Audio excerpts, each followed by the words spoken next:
पवार यांनी मवियामध्ये भूकंप घडवणारा आरोप केलाय। त्यांनी थेट कुणाचं नाव घेतलेलं नाही, मात्र आपल्याच सहकाऱ्यांवर संशय व्यक्त केला। नाना पटोले आणि संजय राऊत जागा वाटपाच्या चर्चेत होते।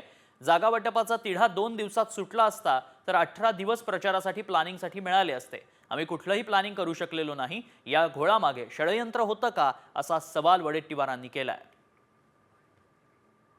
नाही, विधानसभेला फटका बसण्याचे अनेक कारण असले तरी हे पण कारण नक्कीच आहे।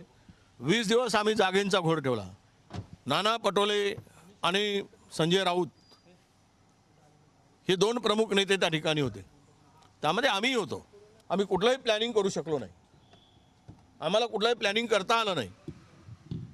आम्हाला निवडणुकीसाठी तीनही पक्षाला संयुक्त कार्यक्रम आखता आला नाही।